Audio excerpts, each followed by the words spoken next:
can refer to those. There you go.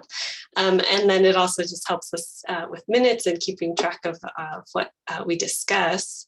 But I will share my screen really briefly so that we can just go over more orientation for the website, where to find different documents and information that we'll cover tonight. This is the homepage for the Spenard Community Council. And I try to put everything up at the top where you see our meeting time and our Zoom login information, but also some links to our current agenda, previous meeting minutes, and meeting handouts.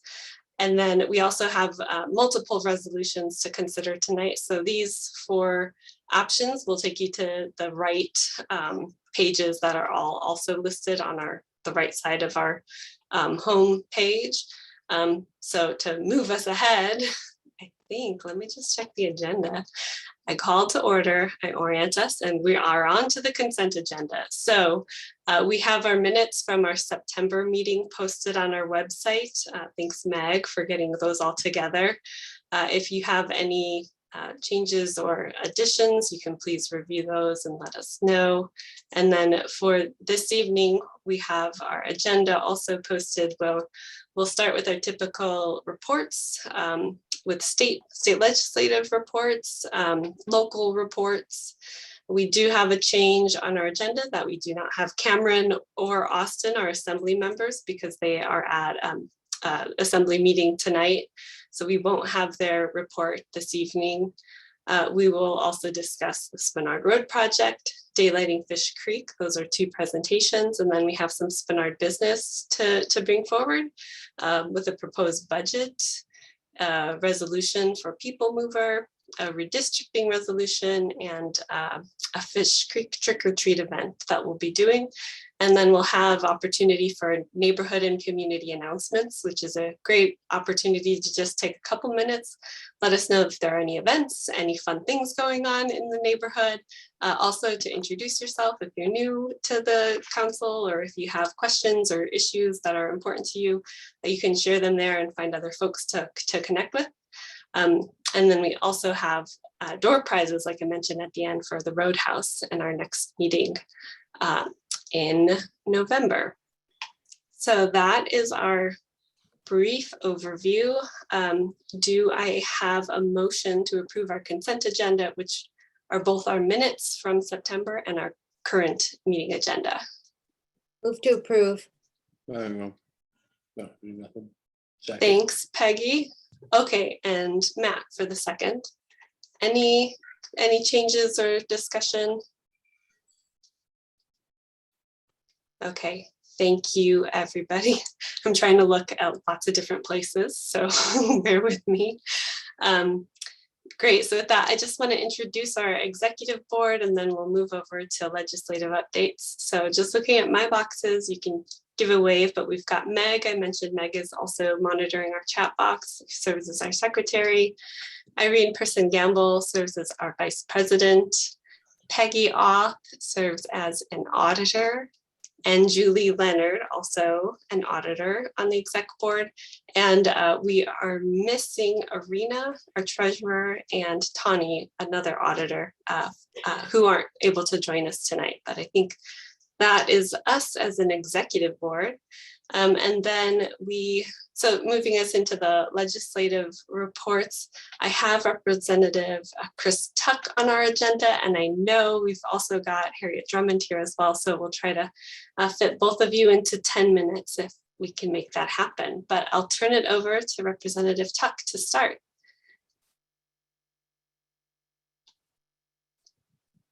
I see that you are here, Representative Tuck. Are you muted still?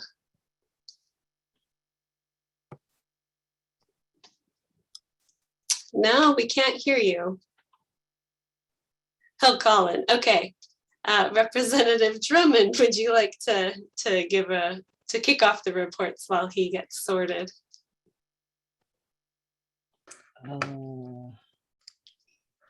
Yeah, actually, it looks like Chris was the one who's actually signed up to deliver a report tonight. I just wanted to weigh in because I haven't seen you guys in a long time, and we're getting really tired of all of these special sessions that we keep getting dragged down here, dragged down to Juneau for. I was just there for less than 48 hours, and we're going back again next week. I don't expect a whole lot is going to come of this special session. There will be some committee work.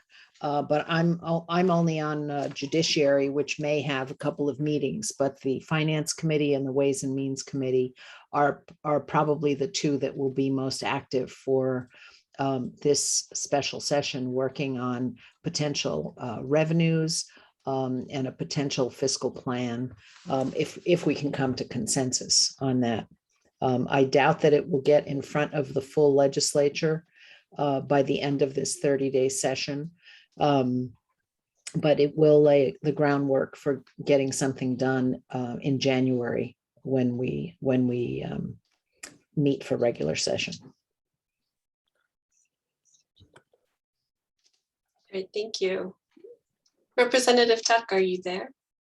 Yes, can you hear me all right? Perfect, yes. Okay, sorry, I don't know what's going on with my microphone, my computer, so I got you on the landline, so I'm glad it works out. So you got the video through computer and my audio through the landline. Hey, thank you for inviting me to come and give a report this evening. We are in our second day of the fourth special session, which is about 219 days of session that we've had this year. We're 2 days shy of breaking our 2016 record of 221 days. So this is, it looks like we are going to break that record. The fourth special session is basically on the governor's proclamation of an act making appropriations for a supplemental 2021 permanent fund dividend for eligible Alaskans, an act or acts relating to the permanent fund dividend program. And then he's had to introduce in the third special session SJR 6 and SJR 6 and HJR 7. And so he's revitalized those or similar resolutions proposing amendments to the Constitution of the state of Alaska relating to the permanent fund. And then SJR 5 and HJR 6 or similar resolutions or acts proposing amendments to the Constitution of the state of Alaska relating to the appropriations limit. And then last, an act or acts relating to measures to increase state revenues. And this is the governor's attempt to try to come up with a fiscal plan for the state of Alaska, as well as having a permanent fund solution. He would like to see a 50-50 split of earnings reserve used for both dividend and for paying for government. And he would like to constitutionalize that. And I can tell you right now that there's like 5 factions within the legislature. Everybody's split and going in different direction, and it really isn't split between Republicans and Democrats or majority and minority or Senate and House.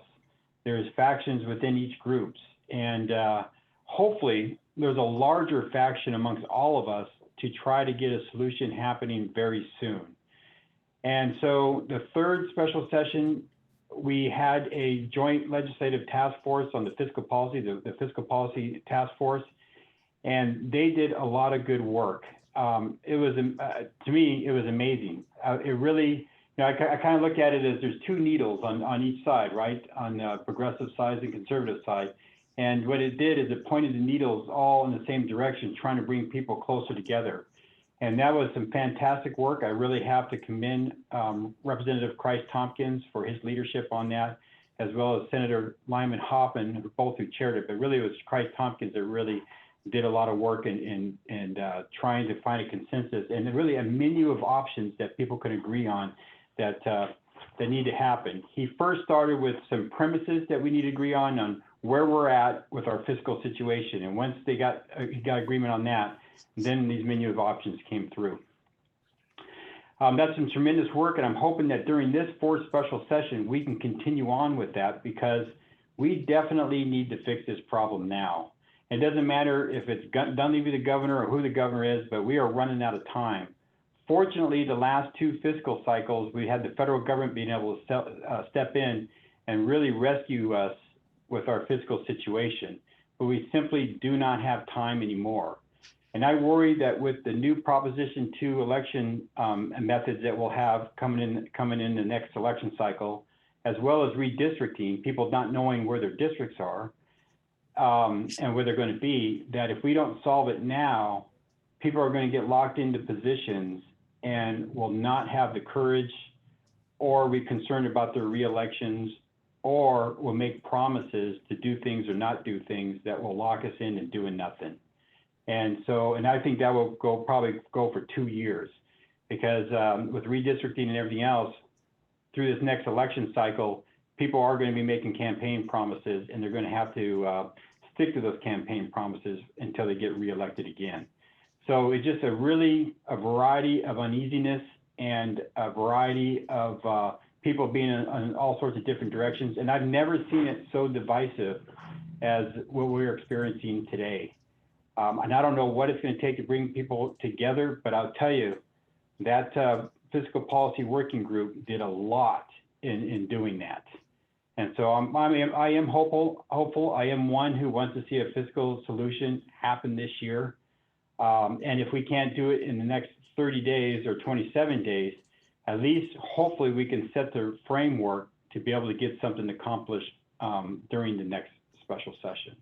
So that's really what my report is right now, is just basically where we're at right now and trying to come up with a fiscal plan and why we're in this 4th special session. Now, there are concerns for those that say, hey, now's not the time to do anything. This governor's not going to sign any new revenue bills. All he wants to do is have a 50-50 split on the PFD or do this or do that. But I will say this, that in my dealings with the governor, he has come a long way in the last 2 or 3 years. I mean, you think about him having Tuckerman Babcock as his chief of staff and then bringing Donna Ardwin in and then cutting the budget like he did. And then, going for the full PFDs and all the previous year PFDs to kind of coming together. And he's moved a long ways. And I almost feel like that we're really close if we can just get people to be re-energized and really take this 4th special session serious. Mm-hmm. On the first day of special session, we did pass a resolution so that we don't have to be in Juneau, away from our families and away from our constituents, and that we can start having committee meetings, primarily in Anchorage, but anywhere in the state of Alaska, so that we're not overburdening or burning people out in trying to come up with a plan. The House passed a resolution, but it takes the House and the Senate to pass a resolution. The Senate barely had 11 members present on Monday for a quorum. They don't yet have 11 votes yet to pass that resolution. So our next session is going to be on Friday. And then it doesn't look like the Senate's going to have the votes there either, because they're going to have people coming back and returning to Alaska and returning back to Juneau to try to get more of a quorum to get the 11 votes. And so they're going to make another attempt by Tuesday. And with that, I'll leave it to any questions. Yeah, thank you. And I should say it's easiest if you can type your questions into the chat, and we can see as we go. There's also an option to choose a reaction, to raise your hand if you wanted to ask it out loud. I haven't seen anything come in, so I really appreciate both of you for your updates and all of your time and energy that you are putting into the session. Thank you. Okay, so moving us forward, like I said, we don't have an assembly report because there is a meeting happening right now, but I did see Margot Bellamy with the Anchorage School Board to provide a brief report. Welcome. Good evening. Yes, thank you. And I will be brief. We met last night. The only item that we really had a full discussion on was authorizing the superintendent to continue to plan our COVID response plan. That authorization had expired in August, and the process just brought it back to the board. So we passed that last night. Other than that, we opened up space on our agenda to hear more student voices. And basically that means that for students who sign up, now when you sign up to testify, it asks whether you are a student or not. If you are a student, you will testify within the first hour of testimony. So students will still sign up, like everyone will still sign up, but we'll get them let them testify so they can get home and get their homework done and whatever else they need to have done. Our next meeting will be on the 19th. On that agenda, I don't think there's anything really pressing right now. We will be talking at our next finance committee about the mayor's cuts, recommended cuts to the SRO program, and passing on 75% of the costs to the district for that, and splitting the cost of running pool service with the district. So that's like a little over $3 million that he is proposing. It's early in the process, and we will just see how that goes.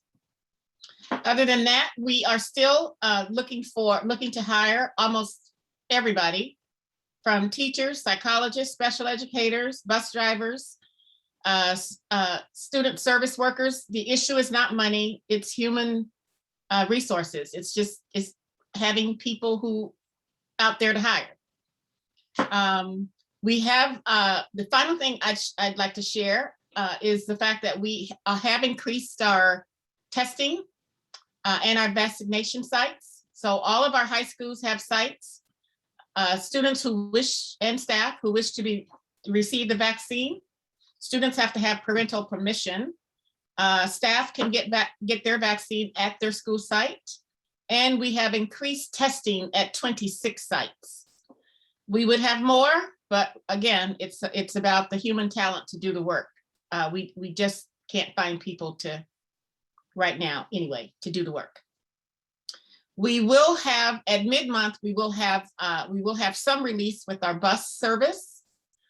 We expect to have about a dozen new drivers who will complete the CDL course at that time. So that's it for me. And I will respond to questions if you have any. Great, thank you. Any questions from the group? It looks like Peggy does. Hi, Peggy. Hi, I was just wondering, what are the kids testifying about? Whatever they want. Oh, they just stand up and talk about what's going on at school and what they have? Whatever they would like to share they can testify just like adults on a non-agenda item, or they can share anything that they'd like for us to know. It's open public comment. Oh, okay. And this is every morning? No, at our board meetings. Oh, at the board meetings. Or Okay. at school board meetings. Yes. Okay. Yes. Thank you for clarifying that. Yeah, absolutely. Yeah, we just had a challenge with students waiting till like 10, 11 o'clock at night sometimes to testify. And we just felt it would, since we are about kids, let's find a way so that they don't have to sit around or stay up as late to testify if they choose to. Great, thank you. Thanks, Margot. Absolutely. Thank you, guys. Perfect. So our next report is from I have John. a question. Sure, Phil. possible. Yep, we can take one more question. Go ahead, Phil. Looking at the numbers, it doesn't look like our student performance has improved that much in the last 4 years. But you gave the superintendent a raise. Why is that? So the board voted unanimously to give the superintendent a raise. And that would have been part of that discussion, along with a lot of other things. So why? If I was failing at my job, I wouldn't expect to get a raise. And that is one way to look at it. But there are some things that we all do very well at our jobs, and we are not excelling at every single thing. Our students remain. Are you excelling at anything? Our students remain a priority, and the people who work with them, including the superintendent, it is our desire to show value for the work that they do. And I understand that you disagree. Great, thank you. All right, I'm going to move us over to a report from John Johansson with the Anchorage Airport. Welcome, John.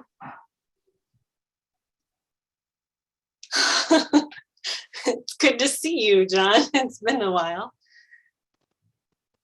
John, we can see you, but we can't hear you.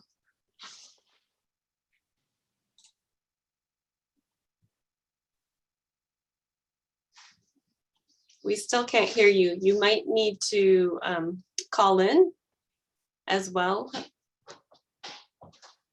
or select some other microphone situation. Okay, well, you work on that. I don't see Officer Jones here for our Anchorage Police Department update. Is he here or a different officer for this meeting?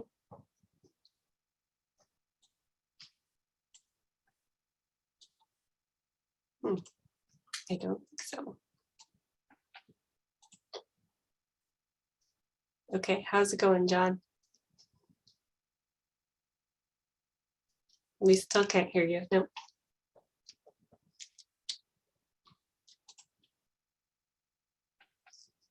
Okay, I will move us into the next item, and John, if you can call in or find another option, we can circle back to you after a Spenard Road project report. Thank you. Okay, so I think I'm turning it over to Sean Baskey with the DOT and team. There's usually a team of folks involved in this. And we've had the group in the past share about this road rehab project, and we're getting closer to some design options. So welcome, Sean. Yeah, am I coming through all right? Yes. Perfect. All right. I'm just gonna show slideshow. There we go. Perfect. Minimize a bunch of things. All right. Hopefully my slideshow is coming through all right. And so Sean Baskey, I'm a project manager with the Department of Transportation. I've been to the community council a number of times, and we've had open houses just here in the last couple weeks. So great public engagement on the project. So it's Spenard Road from Minnesota to Benson. And there we go. Good opportunity to make sure that we're all on the same page for a number of things. Let's talk about the history and background. It's been a long history of getting Spenard Road improved between Minnesota and north to where it climbs back into Minnesota.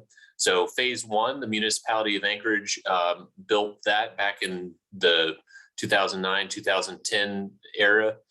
And then phase two, north of Benson, they built that out in 2017 to 18. And so now this is the next phase of the project where the Department of Transportation is working collaboratively with the municipality of Anchorage under a federally funded project as opposed to a city funded project. And so another great project moving forward. This is a municipality of Anchorage road, but because it's federally funded, the Department of Transportation is working on it with the municipality. Project has a great purpose and need. You know, anybody that drives that road knows that there's lots of room for improvement. We're all about trying to improve the safety and meet all users' needs in that corridor. And so it's a good segue into reminding ourselves what it is that Spenard looks like between Minnesota and Benson. You know, it's got a lot of cross streets and other things. You know, traffic is heavy at times, between 8,000 to 10,000 vehicles per day. Certainly not as much as stretches north of it, but we've got 4 lanes. Everything feels really tight in this space. When you walk down those sidewalks, everything is really uncomfortable. Basically 4-foot wide sidewalks, 35-mile-an-hour speed limit on the road, and really limited right of way, you know, between the edges of the sidewalks from end to end. We've done a lot of public engagement. We've had a couple open houses. We had, you know, one just here in the last couple of weeks. That was a wonderful sunny day, not at all like today. And we had a lot of people come out and talk to us. It was outside. It was a beautiful sunny day. So that was great to see everybody that came out and joined us there. And then regular updates to the community council. It's great to see everybody again. And then outside of that, we're continuing to try to engage with people that reach out to us.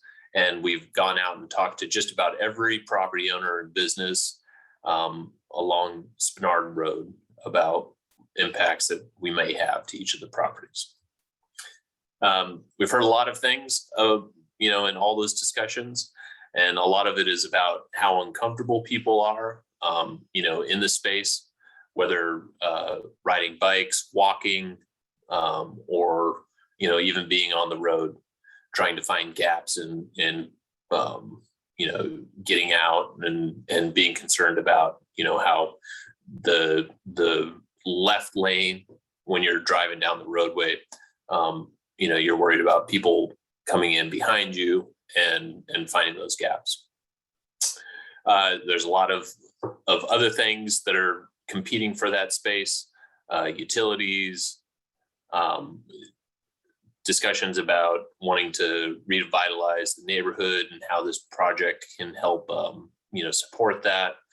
A lot of concerns about parking for businesses and other things, and really just how we're using this space. So after the previous open houses and previous discussions, we talked about 4 lanes versus 3 lanes. So we've settled on a 3-lane roadway. And so this is a very high level view of it. We've got a presentation on our website that goes into, this and a bunch more information if people are interested in it. But we've settled on a 3-lane overall view. We're still working on elements between Minnesota and 36th Avenue and what that'll look like. We're working with the municipality and the Department of Transportation traffic sections and what's acceptable through that space. But we've talked with public transit about all the transit stops. We're keeping all of the existing transit stops, moving them ever so slightly, just to make sure that things work.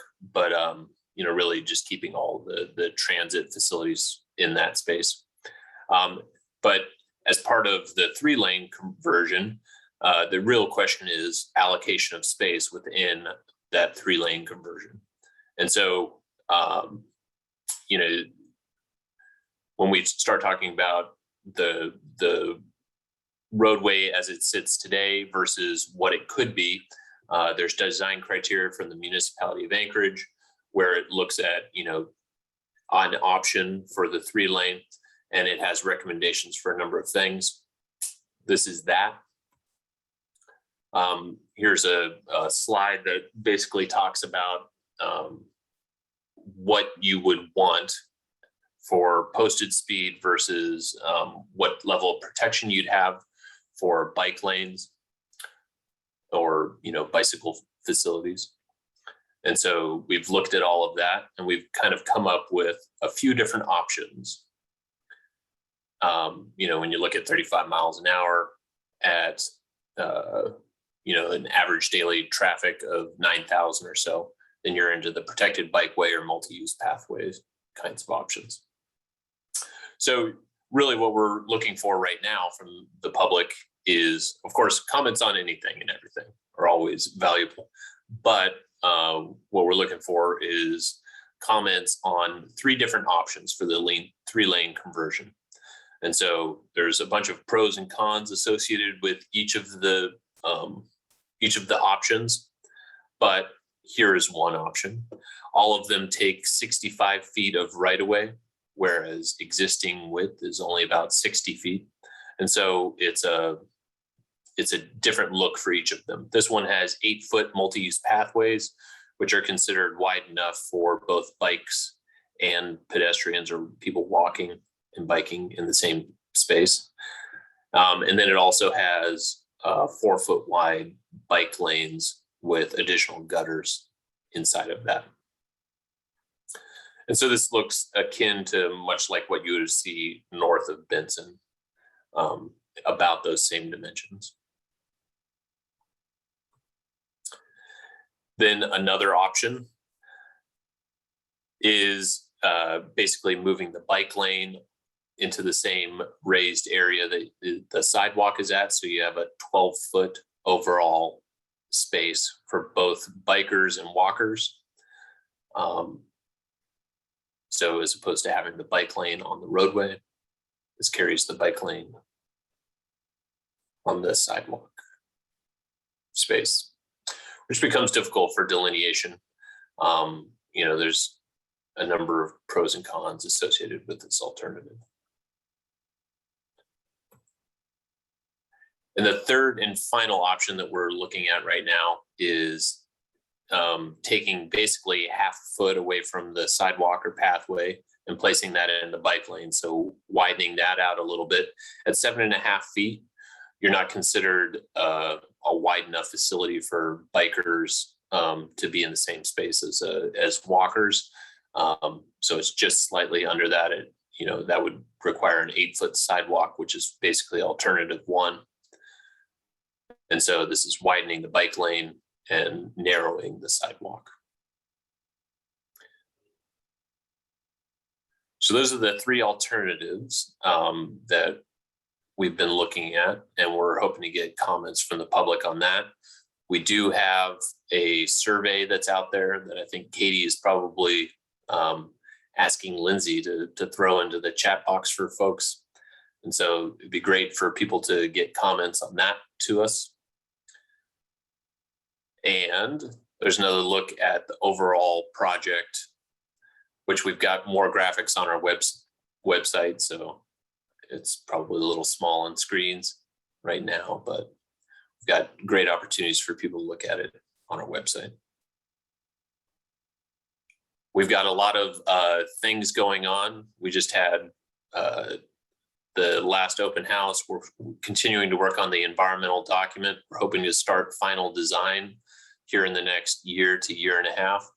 And then we'll go through the remainder of the context sensitive solutions process with the municipality of Anchorage, where we'll be in front of planning and zoning and the Urban Design Commission.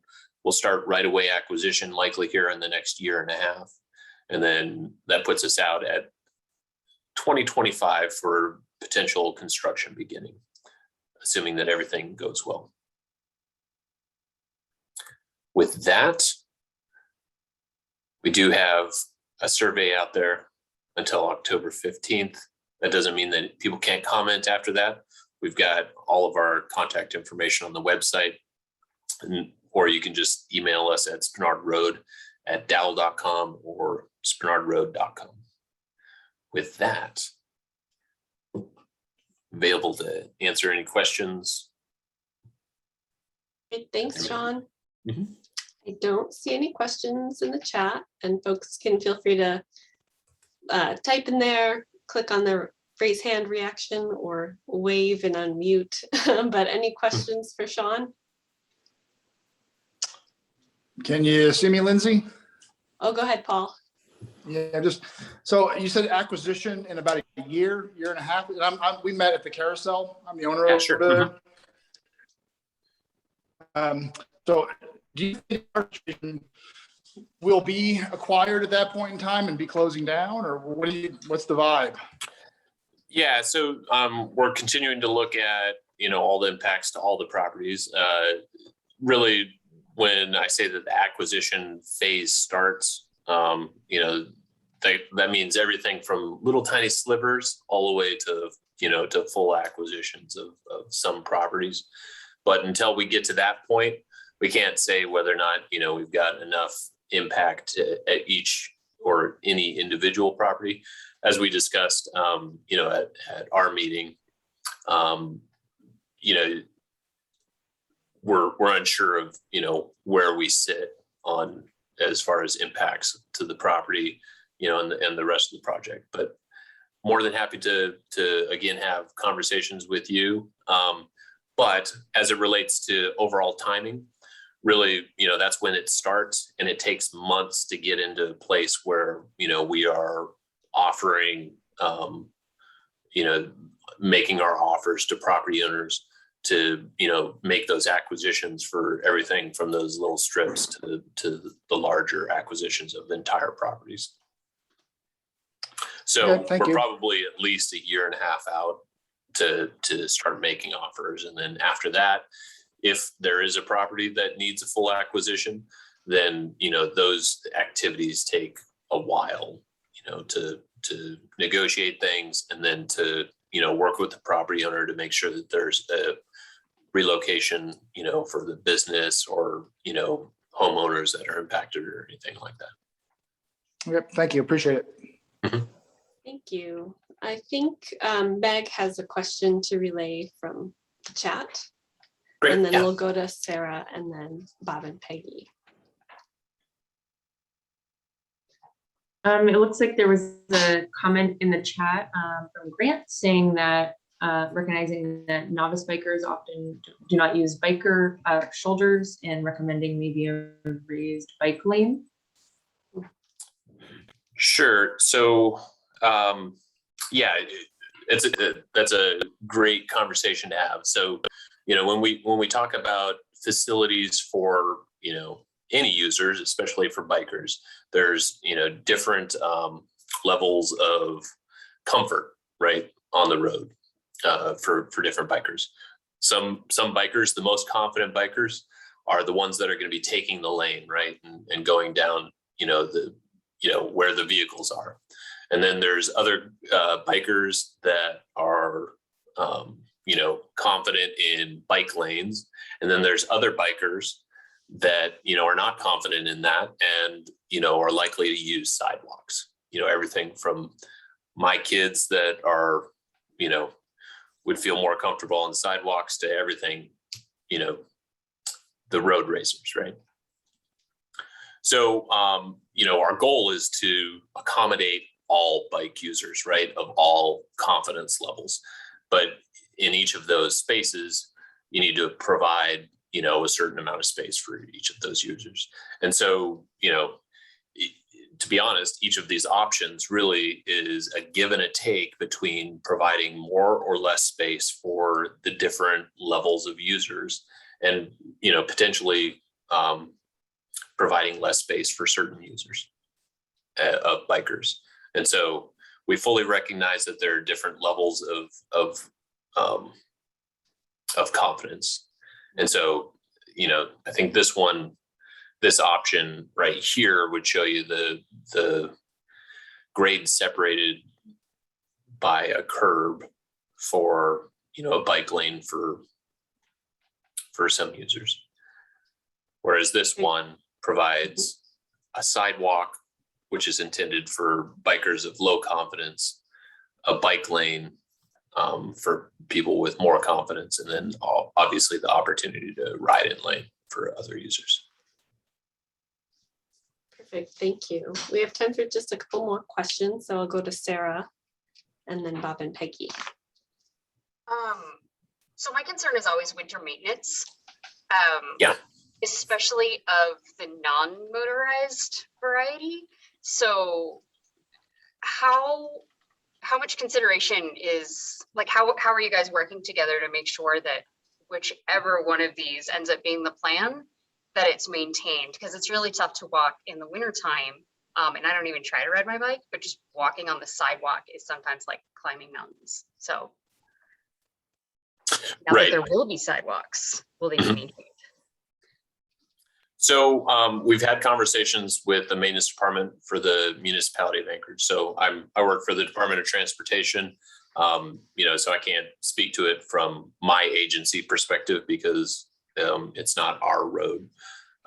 But we have talked with municipal maintenance, and to be honest, they're kind of in the same boat that the Department of Transportation is in that, they are not expecting any additional funding to maintain the facility more than what they have today. And so Spenard Road right now is a haul out operation for any of the snow.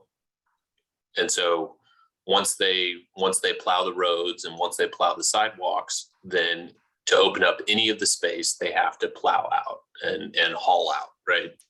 So put it into, use a snow blower into the back of a truck.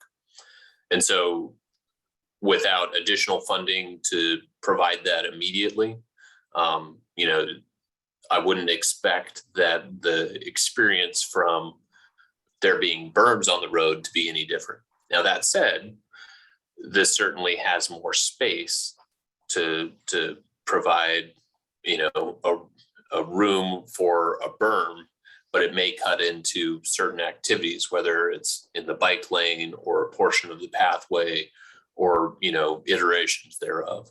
The reality is that snow is going to have to sit somewhere until they have the ability to come in and snow blow it out.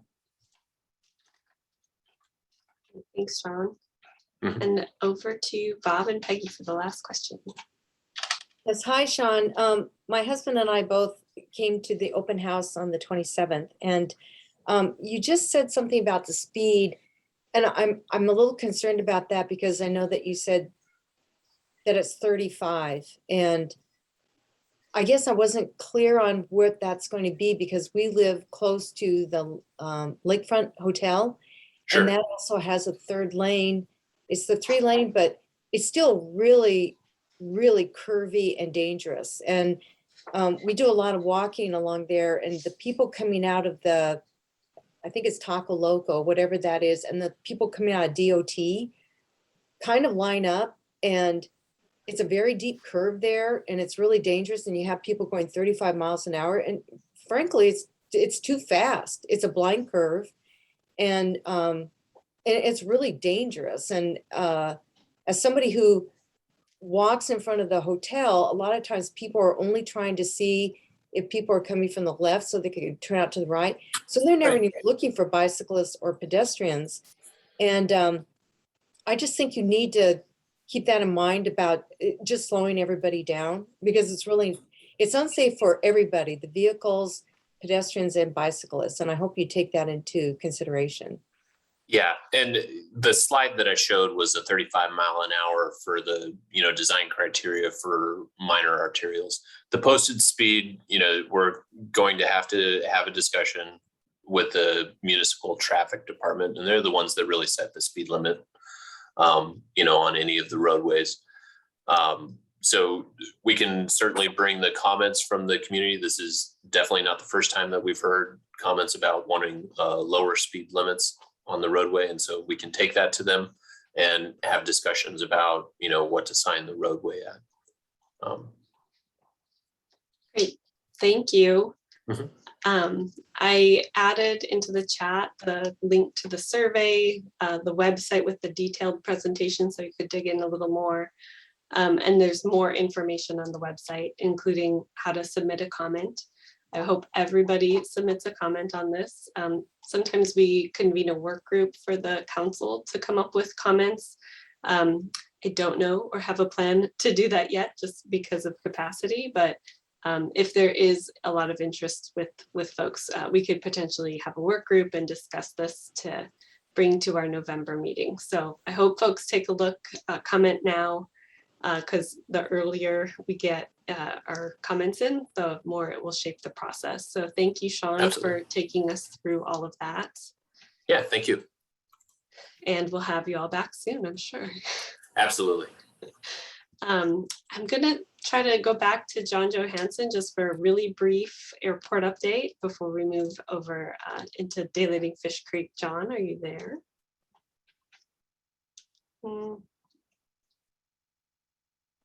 If you're talking on your computer, we can't hear you. What? Is your phone muted? Unmute your phone.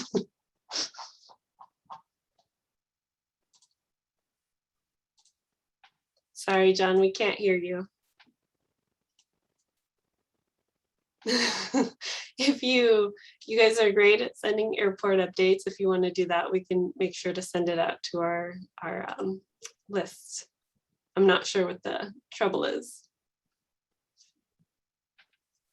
Okay. I like your backdrop, John. I know. You Beatles, look that's cool. good. Bob wants to know if you're the 5th Beatle. I think that works for him. All right. Sorry about that, John. Hi, John. We'll get there. Okay, well, I'm gonna just keep moving us along and welcome Karen Button with Friends of Fish Creek.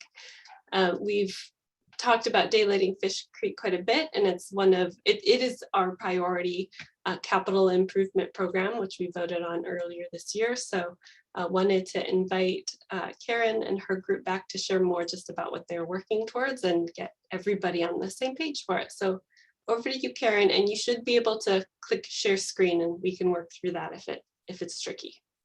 Okay, thank you. I did see a share here, but it's asking me to broadcast slideshow. No, this is what I was afraid of.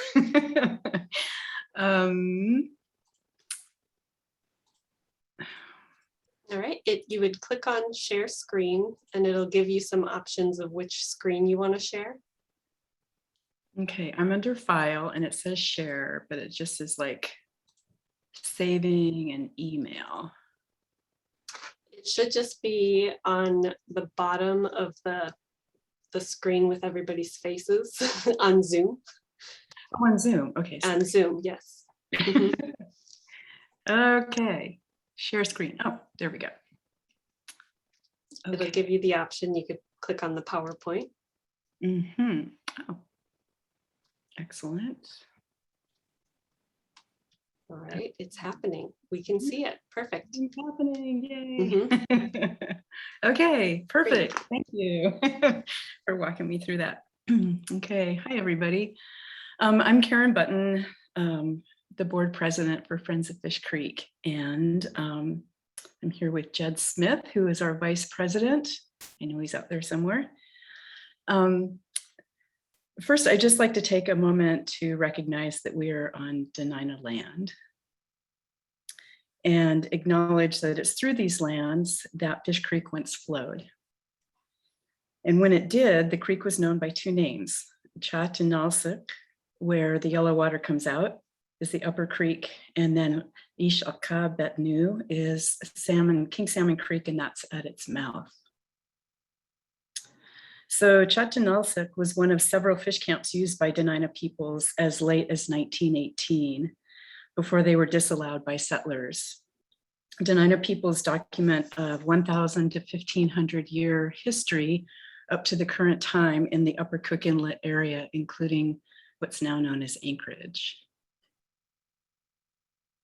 So as late as 1950, Fish Creek flowed unfettered from its headwaters at approximately Lake Otis and Tudor. And it's Anchorage's only wetland creek, and it absorbed water from several sources, including Blueberry Lake, which you can see in the middle of the screen there, which is now buried under Walmart and the Midtown Mall. So after 60 years of urbanization, Fish Creek is now Anchorage's most impaired waterway and its most impaired watershed. Most of its wetlands have been filled, and 70% of its stream channels are buried in culverts. Currently, the Fish Creek bypass, which is shown in light blue here, I'm sorry it's not the easiest to see, but I have a better slide of that. The bypass collects flow of the creek and street runoff into stormwater pipes that run east of the Seward Highway, through Midtown, along 36th Avenue, before dumping mostly untreated waters back into the creek at Old Hermit Park in Spenard. Currently, about 90% of the water that you see in Fish Creek is stormwater runoff, one of the reasons it's polluted. This channelization it has resulted in regular flooding as Fish Creek waters overwhelms the stormwater system, which is why Cuddy Pond was built. So here Fish Creek was brought back to the surface, or daylit, to alleviate flooding in Spenard. Of course, now we know it simply as a park that we all love, but it's also a really good example of green infrastructure. And simply put, green infrastructure is water management that protects, restores, or mimics the natural water cycle. And green infrastructure is a priority for Anchorage in the design criteria manual, and it's also key to climate resiliency, especially in coastal cities like ours. So this is where some prime opportunities exist, and I'm going to connect a few dots here. So here is dot number 1 and the more promised, the promised map of the better bypass. This map shows what's left of the historic route of Fish Creek, and then the Fish Creek bypass, which is in yellow. And that's a 50-inch stormwater pipe that is currently aging out. Dot number 2. In 2019, HDR conducted an analysis that found that it's feasible to daylight Fish Creek between Cuddy Park and Minnesota, which would be a phase 1. And it would, and that's kind of close to where the creek resurfaces at Spenard Builders Supply. And then dot number 3. In the heart of this area are 2 key development projects. Cook Inlet Housing's development is adjacent to the Fish Creek setback on Chugach Way, and it includes a placeholder for future daylighting. Another developer to the east has received an unconditional rezone from the Assembly this spring, and they're in the process of developing a site plan. But without answers to key questions about the city's commitment to daylighting Fish Creek, that developer is unlikely to include daylighting as a design element. Which leads me to some of the timely opportunities that we have, plus actions we can take. So HDR answered the question of whether or not daylighting Fish Creek is possible. What we need now is a more in-depth study that can answer a central question. What is the cost of replacing stormwater pipes versus daylighting Fish Creek? Or put another way, what is the cost of keeping Fish Creek buried? Information from a study in Texas shows that it costs almost $1 million a mile to replace stormwater pipe, which is close to the size of the Fish Creek bypass pipe. That cost is certain to be a lot higher in Anchorage, of course. And the thing is that stormwater pipe has a lifespan, whereas daylighting a creek as stormwater management does not age out. So it's a much smarter investment of public monies. Daylighting Fish Creek was the Spenard Community Council's #1 priority for the Capital Improvements Project for 2022. So now the action item. We are asking the Anchorage Assembly and the city to support a $500,000 budget amendment for a feasibility study to answer these key questions. And we're here tonight to encourage you to ask your assembly members to support this budget request. And we've written a letter to the Assembly and the city. I think that was maybe included in the agenda packet. But if it was not, then I'm happy to share it with anybody who would like it. And I wanted to keep this super brief, thank you, so that Jed and I could answer any questions that people might have. Great, thank you, Karen. Does anyone have questions?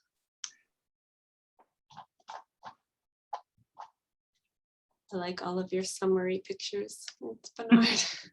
I know, right? Actually, this last picture here was from when we did the last creek cleanup that Jed organized. Nice. Yeah.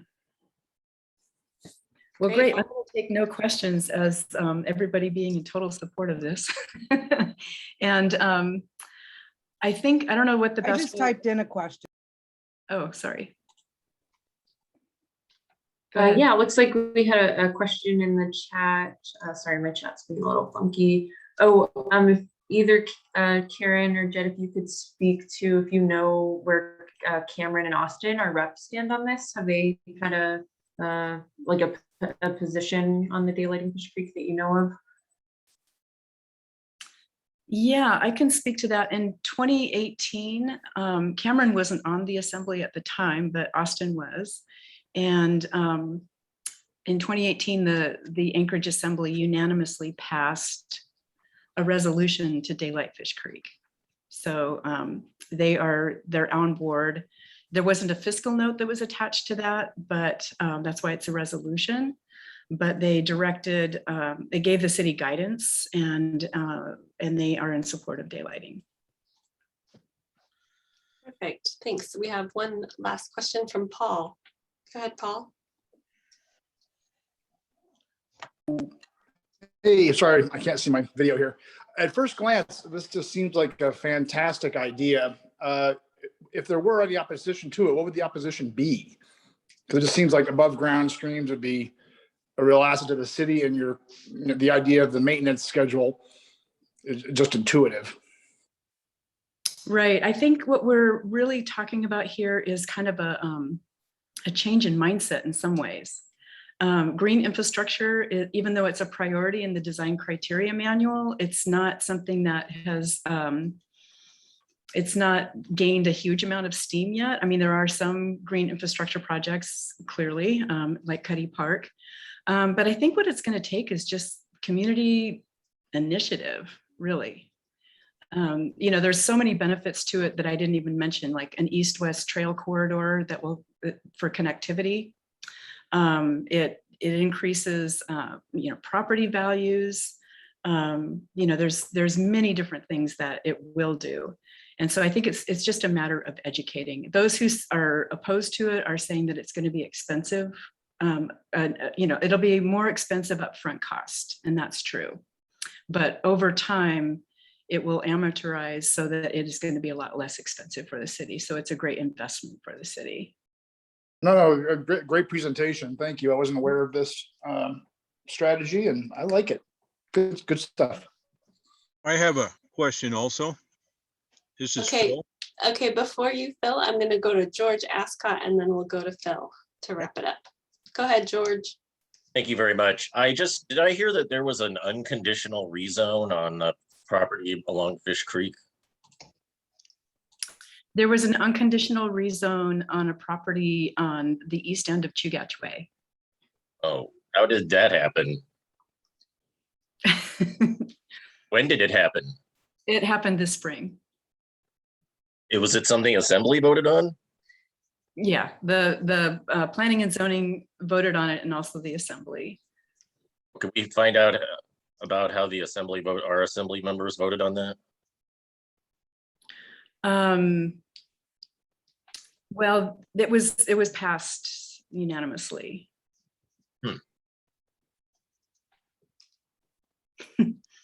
Yeah. Well, how do we learn more about that? I mean, if you would like to learn more about the organization, there's a website that's listed. No, I'm just saying, if there was an unconditional rezone last spring and our Assembly voted for it, and it's in the Spenard Community Council's highest priority is daylighting Fish Creek. I can't believe. I'm just going to jump in that it's going to be a longer. I think the issue is really that the city doesn't have this is why we need the feasibility study, because the city doesn't really have the guidance yet, because without the feasibility study, they feel like that they don't really have the information that they need to be able to talk to developers in a way that would encourage developers, right? So it's kind of, there's a chicken and the egg thing here, and that's why we need the feasibility study. I don't think there was no, and the Assembly also, they mentioned at the meeting that there would be time at other points of the development to weigh in, so. Okay, unconditional rezone should come before the council. There's a lot more to this. The council did support the rezone, and I don't know, saying unconditional is what's throwing folks off. Never mind. It was a rezone for more density for housing. So I can show folks, but we voted to approve that last year. Yeah, let me just add real quick. Thanks, Lindsay. That when the condition that Friends of Fish Creek was asking for was a placeholder, like Cook Inlet Housing did, for not that the developer would do anything, just that it would be recognized. And that's when we were told that there was a place that there would be better maybe to address that down the line. So it's not, I mean, Friends of Fish Creek is absolutely supportive of the development. It's not about that at all, so. All right, we've got one more question from Phil. It seems to me you said that the Assembly already voted for this to agree with it. And it seems like when they changed out the pipe, they would just go ahead and open the creek up. Why do you need $500,000 to study it? Well, the study is, what we don't know right now is the HDR study gave us a cost. The upper end of it is 56 million. And what we don't know is the cost of daylighting the creek.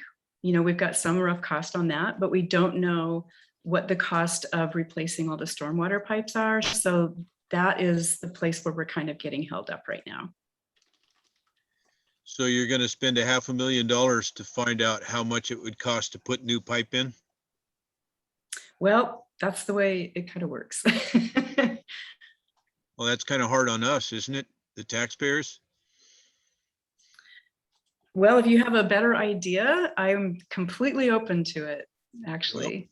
The assembly agreed to it. Hold their feet to the fire. Tell them to do it when it comes around. Duly noted. But that's why we're asking for this. Thank you. That's why I have the letter. And if anybody would like a copy of the letter that has some talking points in it, then if you maybe, I don't know, drop your email address in the chat box. Is that a way to do it, Meg? Then I can, okay. Yeah, we can connect folks to you. Okay. Great, thank you, Karen. Okay, thank you so much, everybody. Perfect. And then I think you just have to, perfect, to not share. I'm going to turn it over to Julie, who serves on our audit as an auditor for the council, to share a bit about a proposed budget for the Spenard Community Council. I'll turn it over to Julie just to introduce it, give some of the background, and I can share my screen, Julie, while you talk. But you gotta unmute first. You're still muted. There All right, you I know I did that on purpose. Okay, so we've worked and prepared a budget, but it's a living document, so it's not necessarily cast in stone. Oh, well, there it is. So I guess I can kind of read it over to you. So we have our trick or treat celebration that's coming up, and we have a budget for that, as well as a celebration for the stories of Fish Creek, which we're working on right now. And that budget would take care of our the Facebook ad. It also would take care of different volunteer treat stations to kind of, I don't know if any of you went to our trick or treat station celebration we had. I don't know, it's probably 3 years ago, 2 years ago. I can't, 2. But it was very successful. It was a lot of fun, and we got a great turnout on that. So we're looking forward to that again. We've also done some outreach and some stickers and buttons. I don't know if anybody has any of our Always Sunny and Spenard buttons or stickers, but we have those. We'd like to print some more of those. We do have some left. I think Arena is kind of holding those if anybody's interested in some of those. We've got $120 slated for that. And the gift certificates that we give out during our council meetings to support local businesses. We'd like to set aside $650 for that. Our meeting and supplies, we're not meeting yet, but hopefully in the future we will meet, and we have snacks and coffees when we do meet regularly at the Spenard Community Rec Center. So we've set aside a little bit to take care of that. The Spenard City cleanup, dumpster supplies, water, snacks, safety equipment, $750. Our end of the season August Fest barbecue, which we did the first time this year. We'd like to continue with that. $200 for that. We had a barbecue, block party, snacks, utensils, and sanitation supplies for that. And then we, our West Anchorage Community Candidates Forum, which we do on a yearly basis, to add some money to the $75 that we get from the Federation of Community Council. We'll add another $75 for outreach funds for advertising and any supplies necessary. So we have a budget until December of 2022 of roughly $2,400. And like I said, it's not cast in stone. It's subject to change. It's a living document. Thanks, Julie. And I'll share just a little bit more that the council hasn't adopted a budget in the past few years, but we would come forward to the council to ask for votes for any expenses. And this is just an opportunity for us to try to show the work that the council does and the cost of it. The hope in the notes you'll see is that we would get lots of donations. We would know how much an event costs, but we can try to either fundraise for it, get some in-kind donations or other contributions. But we wanted to show the amount that goes into bringing this community together. And so this is an attempt to do that. And so if we did approve this budget, we would have a monthly treasurer's report for our meetings so that you could see what is paid or not. Sorry, there's background noise. Okay. And then it would also be a living document. So if this would need to change or increase or anything, we would come to the council for a vote on that as well. But that's kind of the rationale behind it. The exec board audit committee and treasurer sat down to really think about what goes into our council meetings each year. So it starts now and just goes through next year as a guidepost, not necessarily as this was what has to happen, but what we would continue doing if we were to keep our trajectory. Anything to add, Julie or Peggy, or any questions from the group?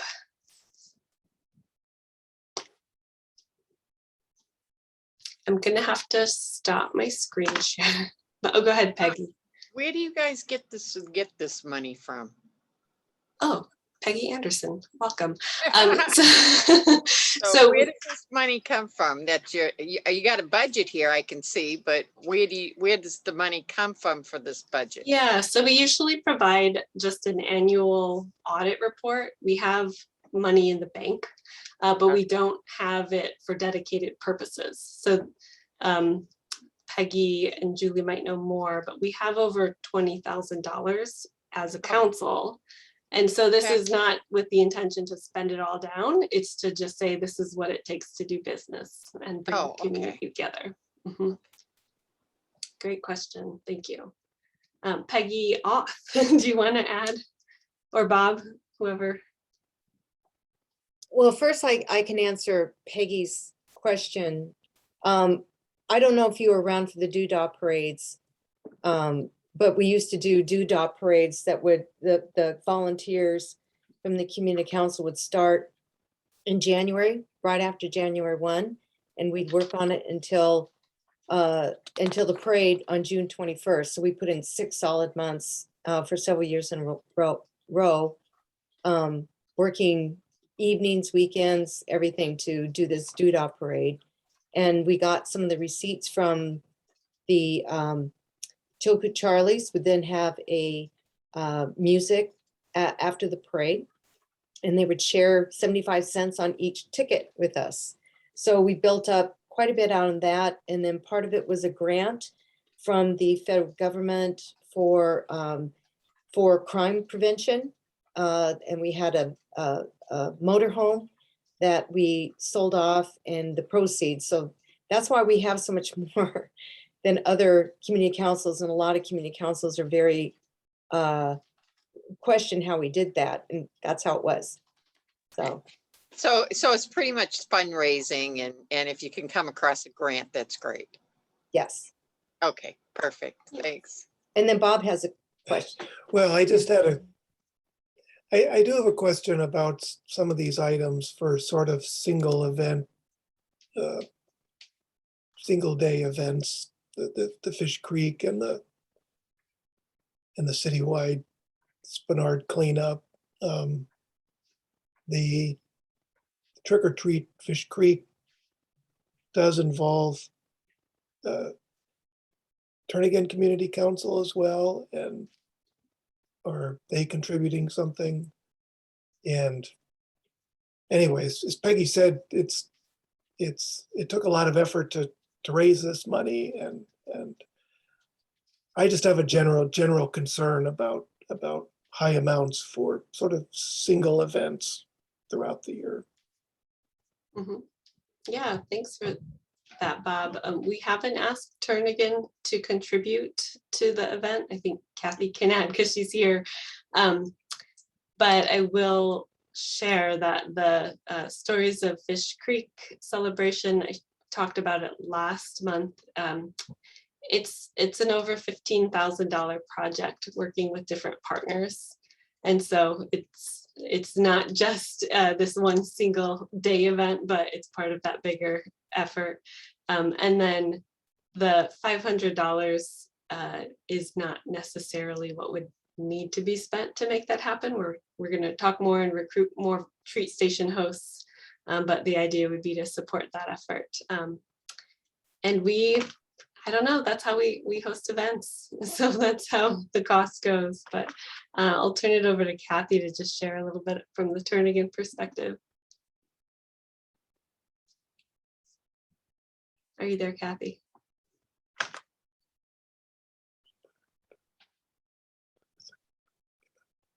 She has to do that. I'm not sure. She has to do that. Okay.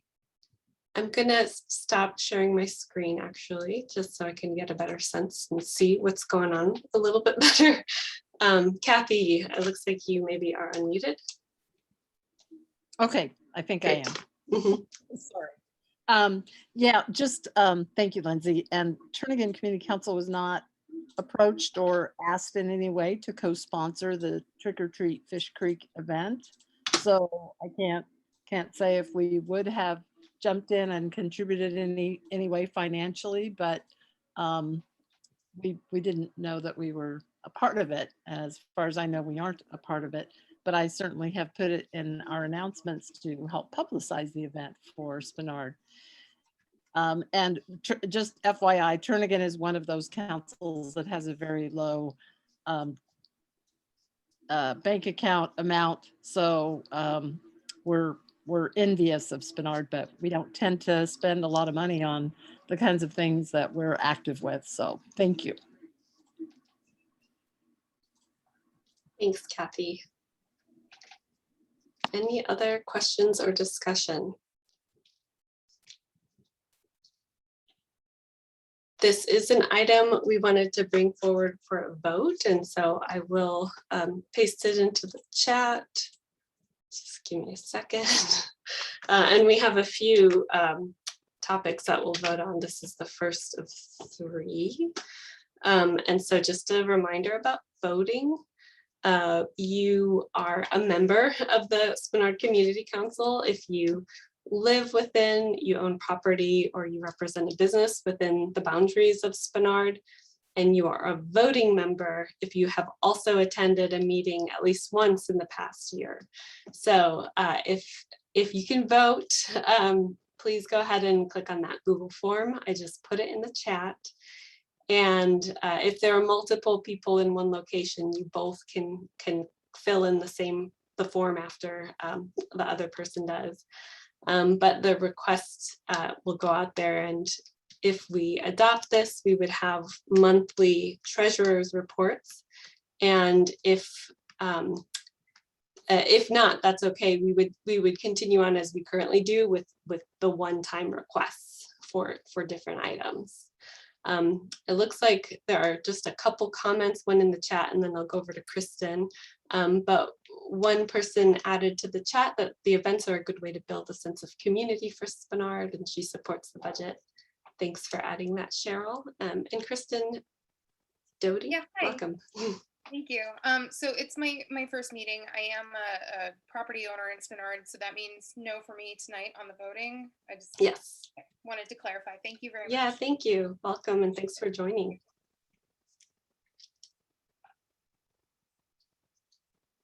Okay, well, folks, fill that out. We usually have Arena who helps do all of the voting and checking things, so we're gonna figure it out as we go, but I'm gonna share a bit about the next item, and then I'll go back in and see how the vote totals go. But this next item, our executive board wanted to bring forward a proposed resolution for public transportation funding for People Mover.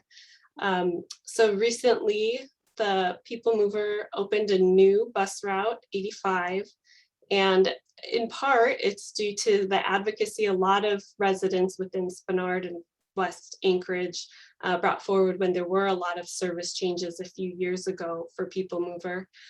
In 2019, we passed a resolution that encouraged bringing back one of the routes that used to go along 36th Avenue. It went past the Lusac Library, and then it took folks even further east along that corridor. The 85 kind of, it does that. It takes you from Spenard, down Wisconsin to across Spenard Road by the library, but then it takes you all the way down Old Seward to the Diamond Mall, as well as to downtown. So it was an exciting new route that serves our area. And so in participating in the fun launch of that, I was discussing just what it takes to have that route and continue to serve Spenard at the capacity that we do now, which has its 15-minute bus routes and this new route as well. So this proposed resolution that I'm sharing on the screen would recommend to the municipality to just keep People Mover's budget at its current level. I'm just going to scroll a little bit as I go and not necessarily read it to everybody. But if you, oh, sorry, I'm looking at my check. But if you have any questions or want to ask, please feel free to add them in the chat or raise your hand, unmute. But these are the whereases. The goal for having public transportation access within Spenard is laid out in a lot of our planning documents, our land use plan, our Spenard corridor plan. And then, like I said, we passed a resolution in 2019 advocating for bringing this service back. So People Mover Route 85 just was launched on September 20th. And the proposed changes, if there was, is a reduction in public transportation, that puts the route that's new at risk and even some of the service that we currently have within Spenard. So this resolution just recommends that the Assembly and Mayor continue to support the budget at its current level in 2021. So that would be the recommendation that we wanted to bring forward as an executive board for the council to just keep in line with what we've advocated for in the past. So I see a couple hands. I'll go to Paul and then to Bob and Peggy. Oh, thank you, Lindsay. My only question is, I may be doing this wrong. I tend to check the website the night of the meeting, look at the agenda, and I see the resolutions. I don't really have time to do a little research, maybe ask you a few questions. I like this one. Is there a letter that goes out or an email that I'm missing, or when does the board meet and put these resolutions together so that other members of the community council can have a chance to look at them and ask questions before the meeting? We only have 10 minutes to make a decision. Yeah, so we do post them on our website. It's under this link, draft resolutions, or it's on the sidebar. But I do try to put the hyperlinks into the agenda itself, because our website is a little weird. No, it took me a while to figure it out. Yeah, I understand. Yeah, so we're not able to send attachments through the Federation of Community Councils, but we send the hyperlinks. But tonight I got a flyer from the council tonight, or today in my mail with the trick or treat things that were going on.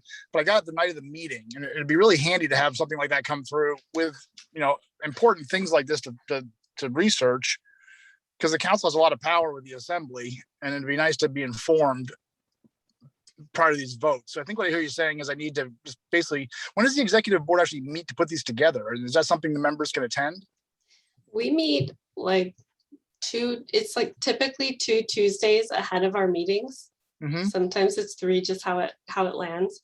But we do send this out. We try to send it out a week ahead of time in our emails. Yeah, I got to pay closer attention to your emails. And then that postcard, well, I'm glad to hear you got the postcard. We've been trying to get those out for a little while. So we wanted it to be out a little earlier. But it's been tricky to have everybody attend our executive board meetings because we do like to socially distant meet in person for those. So we don't have them open at this point. Okay, so as far as input from the community members that aren't on the executive board, is pretty much just go to the website, read up ahead of time, and just email questions that we might have, or do a little more research on our own. It's the next resolution that I really is very confusing, and that's why I was, more concerned. Yes, definitely. Okay, well, I appreciate that. Thanks, Paul. Yeah, we're trying. I know you are. Bob and Peggy. Yes, thank you, Lindsay. I just want to say that Bob and I have been going to these transit meetings for years. And that route that they took out was a real loss. We did a lot of testimony, a lot of in-person testimony, a lot of written testimony regarding the loss of the line that used to go directly from Spenard and going past the rec center into Midtown, where it was good for the kids because they could be picked up right in front of the schools or the rec center. And this is the best case scenario right now for us. And we went. Bob took the bus for like 30 years, and people think that everybody who takes the bus is indigent or on the lower ends, and there's just some of us who are trying to make do on one car, and it worked for us, and we were sorely behind a lot of cities of comparable size. And it's hard enough for pedestrians to get around in this town. And we definitely have not really done that much in the last 40 years that I've been here. And what we have, we need to keep. So I really appreciate you bringing this, Lindsay. It's important that we as a council show our support. And everything that Spenard Corridor Plan is based on bus service. So we have to show our support for that too. Thank you. Great, thank you. All right, I'm not seeing other questions. I'm going to stop my screen share to help navigate.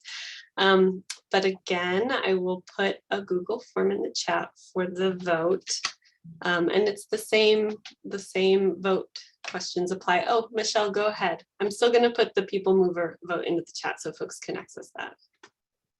Sounds good. I'm just curious. I put it in the chat too, but is it political that you're not asking for any increases? Because, if it were me, I'd be asking for increases to people movers budget. Yes, so we want to keep the budget at its current level because there are proposed cuts kind of department wide for all of the different departments. So this is not asking for more. It's really maintaining the service that we have, including this new route. Thanks. Great, thank you. And I saw in the chat that a couple people can't access the Google form. So thanks, Meg, for fielding those folks. I'm trying to take notes on that. Okay, so with that, please go ahead, access the form. Again, if there are multiple folks, you can fill it out after one person does. And then I will move us to the next resolution. So this is a resolution on redistricting. I'm going to turn it over to Bob. We had a few folks working really hard on this. And I think it'll be a good discussion. So Bob and Peggy, do you want me to share my screen to show the resolution while you introduce it? Okay, perfect. So, hi. This is regarding the ongoing redistricting that's going on. The Alaska Redistricting Board is drawing new legislative districts, and the process is ongoing. And in fact, by this time next month, it'll be finished, aside from the legal challenges.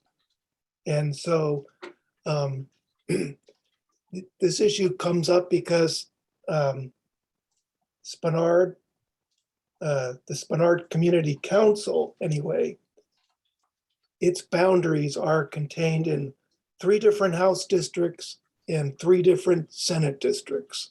So we are split. And whereas the law requires that legislative districts, as the resolution says, must be of contiguous and compact territory containing as near as practicable a relatively integrated socioeconomic area. And this resolution wants the board, the redistricting board, to consider local neighborhood boundaries, such as the community council boundaries, when they are redrawing the maps for legislative districts, because we are a distinct neighborhood and we should be in our own legislative district. And the background of this resolution, I've looked at the Spenard Corridor Plan, which describes Spenard as an independent community with eclectic businesses, cultural diversity, and enduring entrepreneurial spirit. I cite to the Anchorage Municipal Code, which says the community council districts must consist of natural communities with common interest and a distinct identity. And I was kind of, in a way, I did kind of plagiarize this resolution a little bit because the Mountain View Community Council submitted some written comments to the Alaska Redistricting Board. And they also, they have made the same argument, or I'm making the same argument as they are, that the redistricting board should create boundaries that are in closer alignment with local neighborhood boundaries, and shouldn't be splitting up a natural community like Spenard into multiple different legislative districts. And so I'm not getting into which of the maps is better than others. It gets very, very convoluted and complicated in this redistricting process, but it's just to recommend to the board that these local neighborhood boundaries should be considered when drawing legislative boundaries. And as the final paragraph of the resolution, it says, be it resolved that the Spenard Community Council recommends that the redistricting board bring the new state redistricting plan into closer alignment with local neighborhood boundaries, including the Spenard Community Council boundaries. And I also include the slightly expanded boundaries contained in the Spenard Corridor Plan. And that's because the Spenard Corridor Plan includes the parts of Spenard Road that are north of Fireweed that go to, not Hillside, but To the bottom of the hill, to, Westchester. no. Just But anyway, they go further north than our community council boundaries. So it's all Spenard. and so anyway, so that's kind of the gist of it. It's a recommendation to the redistricting board to I have consider. a comment, Bob. Yeah. Great. I'm gonna go in order as I see. So I think Kristen, Cheryl, and then Phil. Hi, thank you. I was just wondering, did the Spenard Community Council put in any written comments to the redistricting and any of the hearings that they've had recently, or are they planning on, or just submitting this resolution as our official? I mean, the council would have to approve anything beforehand that would be sent to the board. So this would be basically the Spenard Community Council's participation in that process. Okay, and in your drafting of the resolution, you didn't have one of the 6 approved plans that we particularly were leaning towards that might be more beneficial for the community, because I do agree that the maps definitely split us. Well, it is difficult. I mean, all of the maps that I have seen split Spenard up into multiple areas. And so I could say, well, one is less bad than the other. But for me personally, I mean, I don't recommend any of the maps that are currently out there. Get your feedback. Great, thank you, Kristen, for that question. Cheryl, and then Phil, and then Paul. Hi, I wanted to say first that I doubt if Mountain View would have a problem with you using some of their language, because that just strengthens their case in our case, so that's great. I agree with this, and from what I followed in the redistricting meetings and such, when something like this gets sent to them, it will be part of the record and part of any future court cases that go through. So I think even if we don't get everything we want this time, it will be beneficial. So I appreciate you bringing this up. Okay. Thank you. Thank you.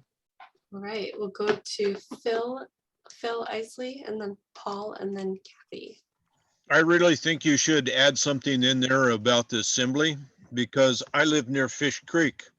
So if I run for state office, all the people are east of me, because the Spenard district goes all the way to Lake Otis at Chester Creek. But if I run for the West Anchorage Assembly, everything's west of me. So it would be nice to have the Spenard State District align with the city assembly, at least to some degree, because if you run for both offices, you're doubling your marketing budget or your campaign budget, because they're going different directions. You don't touch the same people. And it'd be really nice to have our state person be, in the same area as our city person. Yeah, I mean, that's a good point. As I understand it, the assembly redistricting process then starts after the state redistricting process is finished. But it goes through some of the same process, but they're not happening at the same time. So, but we should put in there that they should be somewhat aligned as best they can. I would agree. I would agree that for the same reasons that assembly districts should be in closer alignment with local neighborhood boundaries. I personally would agree with that. Yeah, thank you. Okay, Paul, and then Kathy and Cheryl. Paul, I had to run out just for a sec. I'm just got back. I missed those last 2 comments. I like the spirit of this resolution. I'm concerned as I was watching. I testified on Monday at the redistricting. I tried to. They're trying to combine Eagle River with downtown. Shenanigans like that. How much power does our influence does this kind of resolution have with the redistricting board? Number one, be my first question. And is this really the council's place to be doing this through this vector, or should we be, as members, just going straight to the redistricting board? Can I? Well, if you Yeah, want. okay, I'm Peggy, gonna you answer can, that. yeah. I'm gonna answer that. Bob and I worked on this. Actually, Spenard Community Council has made comments in both the last two regarding these exact same issues, in that we were very unhappy that we were so split in representation, because it means that more members actually mean less power for Spenard Community Council, because we are chopped and sliced so many different ways that it's really difficult to get the full attention of our legislators. So yes, we have done this in the past, and we have made formal resolutions that were submitted to the redistricting board. So historically, yeah, the Spenard Community Council has always felt this way. Oh, no, I appreciate that. I just, like, once again, I've only had literally an hour to read up on this topic. And as Bob mentioned earlier, the maps are very confusing. And I like the spirit of our community being represented clearly, not fractured. So I don't know. It'd be nice to get this kind of information way ahead of time for the more common members, not the board members. But I think Lindsay already answered my question on that. I'll be more active. Yeah, and I'll just add, when we discussed this, we thought the high level vision of keeping the district intact is consistent with our past positions and doesn't get into the nitty gritty of the maps, because I think we all could have different opinions about that. And so the unifying big picture approach as a council would be to keep us whole, and then getting down into the specifics. I do think everybody should personally get involved if you can and are able, but we didn't. I think that's a good strategy that I would agree with. Great, thanks, Paul. And then we'll go to Kathy and Cheryl, and then we'll have to put it to a vote so that we can keep rolling, because we are getting down on time. Kathy, do you have a brief comment? Yes, I do. And thank you, Lindsay, for indulging me. This caught my attention, which is why I joined in on your meeting this evening, because when I looked at versions 3 and 4 of the redistricting map, I was shocked to see how Turnagain Community Council is chopped up. Right now, there's a small part of us that is represented by Harriet and Elvie, but the majority, almost all of the rest of Turnagain, we have Matt and Mia. And these new maps, either version of them, divides Turnagain up into 3 parts. And I thought of Spenard, because that's your current situation. And just to address the, should the council weigh in on this? From a really practical perspective, we have legislative report on our agendas every monthly meeting. And I don't know how you sometimes juggle it, because sometimes even, with just representation from 2 districts, that takes a lot more time to accommodate each legislative person that is wanting to weigh in on our meeting and provide a report, which we really appreciate. But it's, to go up to 3 would be pretty taxing on the length of time that we have to accommodate legislative reports at our meetings every month. So I'm definitely interested in what you guys do as a council, and Turnagain meets tomorrow evening. So I'm not sure that I could pull something together this quickly for us to consider, but I think it's really important. So thank you. Yeah, thanks for that, Kathy. We do have 6 representatives from the House and from the Senate, and so that's why we ask up to 2 to give updates during our meetings each month. Cheryl, we'll go to you, and I'm going to stop my screen share so that I can monitor and add the link into the chat. But Cheryl, welcome. Just a quick comment that the assembly districts have different criteria.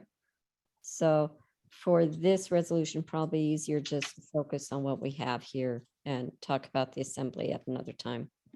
Thanks. Great, thank you. And if we do pass this kind of language, we can always circle back towards this when the assembly process does begin. Okay, thank you all. So another link, I just added it into the chat, and we are probably going to continue our meeting till about 9, unless we can move quickly. So with that, I'm going to turn it over to Meg to share about the next topic. We mentioned it a bit about this trick or treat Fish Creek situation, and then we'll go into neighborhood and community announcements. Take it away, Meg. Oh, I'll be super speedy. I put a link in the chat for everyone, but that is a link for folks to be able to volunteer if they'd like for our upcoming Trick or Treat Fish Creek event. It's already been highlighted a little bit in the meeting, but that's going to be Halloween, so Sunday, October 31st from 4 to 6 on our beloved Fish Creek Trail, and there's opportunities to volunteer to host a treat station, or help out like greeting folks or handing out masks or hand sanitizer.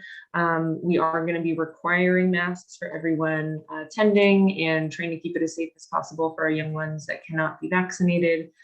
Even if you're not able to volunteer, please come on by with your family, young ones or pets, and let's make it an awesome event. Lindsay and I are both volunteering to help out, so if you have questions about it, you're welcome to follow up with us or fill out the form. And thanks for your time. Any questions?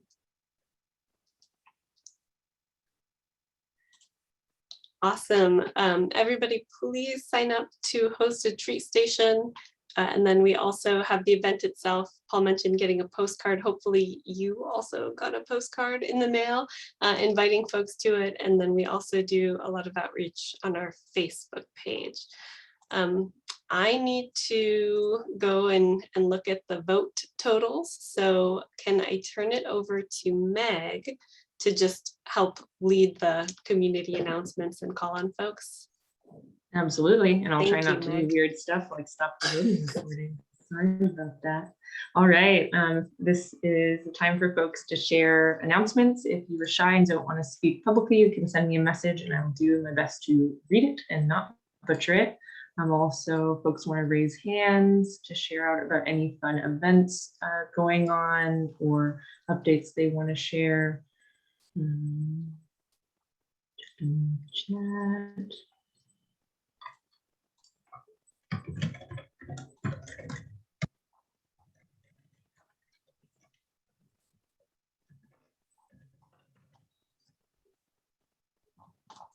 And I see some folks putting stuff in the chat about getting the volunteer form for the trick or treat Fish Creek. So thanks for doing that. I'll send that out. And I see Rachel with a hand up. Welcome, Rachel. Hi, thanks for having me. Yeah, my name's Rachel and I'm the Solarize Anchorage organizer with the Alaska Center. So I guess I know that Spenard had a Solarize, like their community got solarized in 2019. So some of you may be familiar with the program or may have actually already solarized your house, which is awesome. But I just wanted to hop in and talk to you guys a little bit about starting up Solarize 2022 and just like gauge interest and see if you guys maybe wanted to be a part of our upcoming program. So this started in 2018.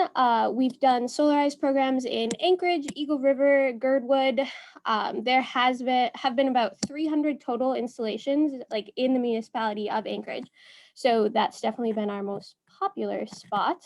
The way the program works is by trying to reduce what we have identified as the 3 biggest market barriers to solar. So there's high upfront cost, complexity of just like solar panels in general, and then actual like buyer inertia involved with the process. So we reduce high upfront costs by purchasing as a community. So what happens is you get together, you have your neighborhood, like get as many people signed on as possible, and then you all buy solar panels in bulk. So that drives down the cost up front a lot. And if you all go with the same installer, then that can drive it down even farther if the installer can come out like all at once and get everyone done at the same time. And there's also a 26% federal tax credit that you can get for installing solar on a house. And this is the last year for that to happen, at least the last like guaranteed year. We don't know what's going to happen after this year, but then complexity, we have, like if you decide to organize with the Alaska Center, we do have some partners that are in it with us. So we have like tech experts from the Alaska Center of I think it's the Alaska Center of Clean Energy. We have our like tech support from them, and you'll get tech support from us.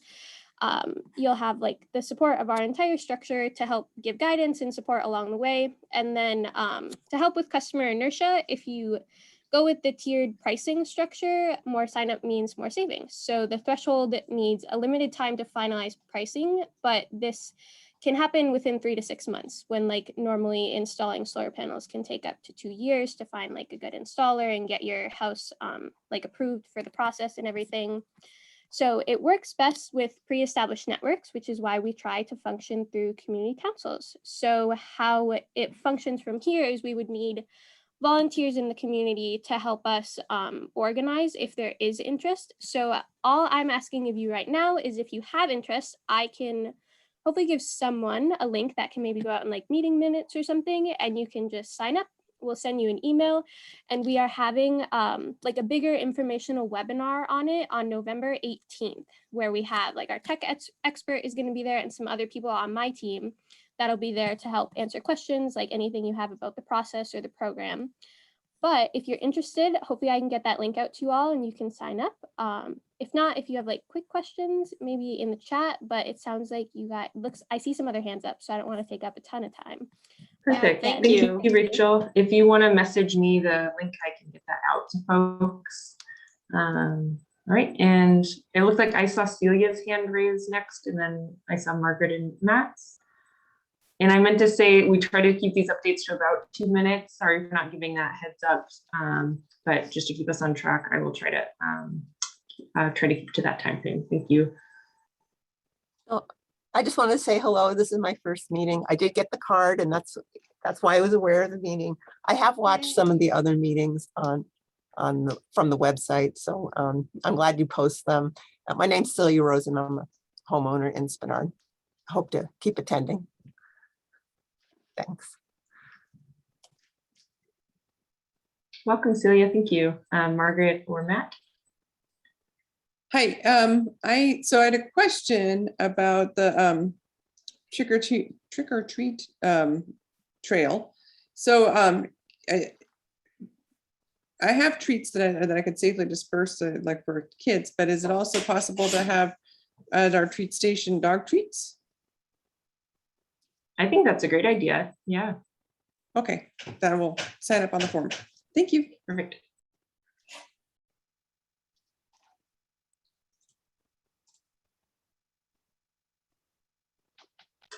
All right, it looks like I had a hands up from Kristen and Lindsay. So Kristen, you're free to go.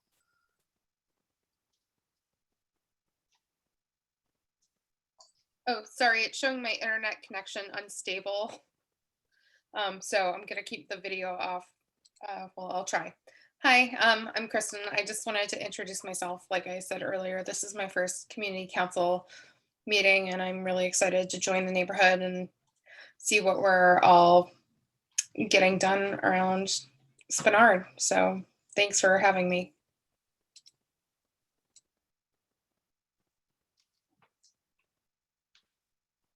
Cool, thanks for joining. I got myself in the queue too because Meg was running it. And she put in the chat, there's a survey for Chugach project, and the design team asked us to share that information, fill out your Spenard Road one and this one. I wanted to share the votes. All 3 of them passed. Thanks everybody. The proposed budget passed 23-0. The people mover resolution passed 21-1. And then the redistricting resolution passed 21-0. So we really appreciate everybody's time and attention on this. And I'll just also share that if there's ever an issue that is happening in the community, or you want to bring something forward to the council, you can just email spenardcc@gmail.com, and we will make sure to follow up with you and coordinate and go from there. And I did want to share just one more thing for the update section, because we spent so much time at our last meeting talking about the Northwood Park camp on the private property. And we had clarity that there was going to be work done on that area to remove a lot of the situation. And it's just been held up. So we are still in communication with Tammy, who's the property manager. But it's something like the shipping delays that are happening all across the world for lots of reasons. The company that they contracted with to do some of the brush clearing so that then they could do the cleanup and remove folks for trespass. A big important piece of the equipment is on a barge somewhere off of California.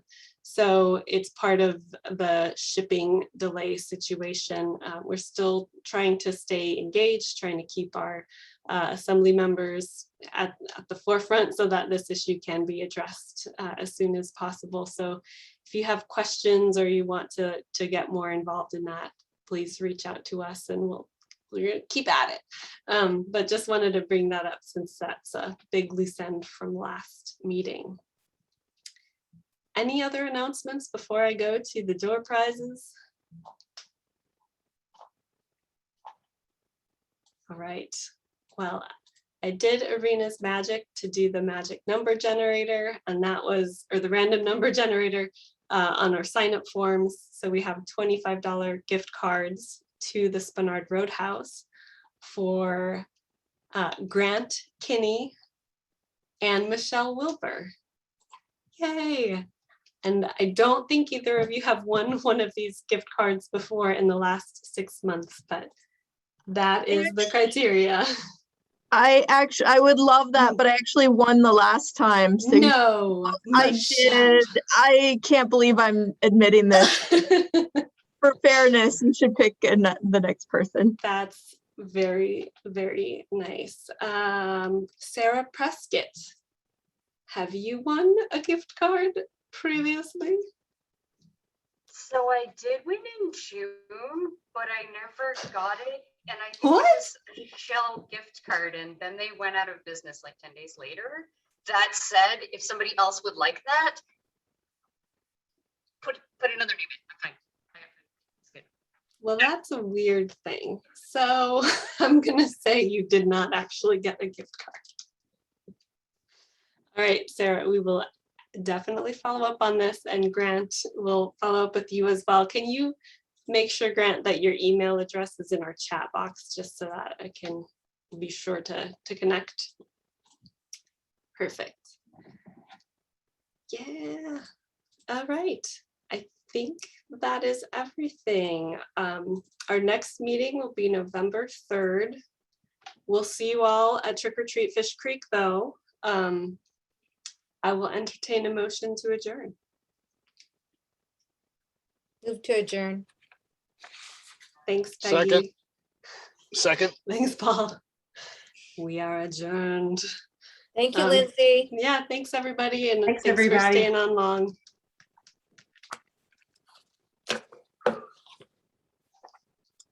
All right.